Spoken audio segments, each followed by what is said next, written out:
Procrastination. This is something that we all deal with, and oftentimes we give ourselves up to procrastination. In simple words, procrastination is the act of delaying or putting off tasks until the very last minute or past the deadline. For example, if someone has a week to do an assignment, but they keep delaying it, postponing it until right before the deadline, despite the fact that they intended to work on it earlier, that person is procrastinating. And after a really long time of trying multiple different techniques, of trying multiple different things, I have finally found a few ways to stop procrastination. And that is what we're going to talk about in this video. I'm Zalid Kausar, and this is my channel. And before we get on with the video, it'd be great if you could subscribe to my channel. Alright, so I have 5 rules that I follow, which to some extent help me stop procrastination, or deal with procrastination to some extent. Rule number 1 is creating a schedule and sticking to it. So it's important, create a schedule and stick to it. So create some sort of a very realistic to-do list or a schedule. So list down the things that you know you'll end up delaying. For example, let's say an assignment that's due in a week. And try to avoid listing down things that you want to do. For example, meeting up with a friend later today. Something like that. Things that are not as important. Rule number 2 is set goals. Now personally, I love setting goals because I find it very helpful. Setting goals, it gives me like this long-term vision and a short-term motivation to get the work done, to get my task done. It focuses your acquisition of knowledge and helps you to organize your time and your resources so that you can make the most out of your life. By setting goals, you know what you want and you know what you have to get done. And this will make you plan things accordingly to ensure you get your task done. Rule number 3 is set a timer.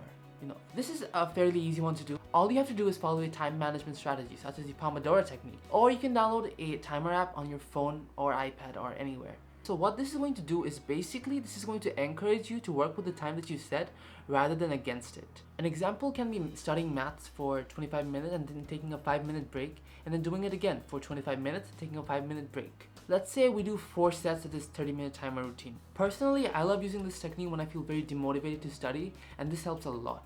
Rule number 4 is start with the most difficult task. Doing the hardest task first means you're most likely to complete it, meaning that the other easier tasks become a lot easier to do and a lot more achievable.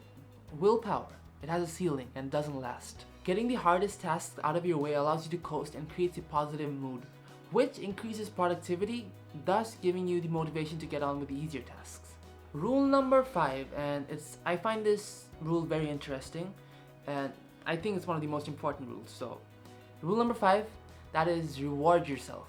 Now basically, the reason why I think rewarding yourself is important and it's helpful, by rewarding yourself in the moment, your brain elicits positive emotions, leading to the realization that your efforts result in a positive reward. By doing this continuously, your brain will start to link pleasure to accomplishing the task or objective and move towards it in the future. The way you want to reward yourself is completely up to you. Personally, what I like to do is I like to give myself a specific amount of time to watch a series or watch a movie, because I know that I'll be able to watch the movie whenever I want. But when this is set as a reward, it just motivates me to finish my task and achieve that reward. So if you watched till this much of the video, I know what you might be thinking. It's just going to work for me. Or if I'm ever going to procrastinate again by following these simple rules. And the answer to that is no.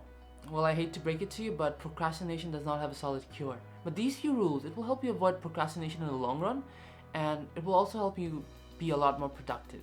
And yes, there are going to be days when you feel burnt out and you don't have that motivation to get working and procrastination takes over. But at least in the long run, you'll have the ability to avoid procrastination and be much more productive to a certain extent.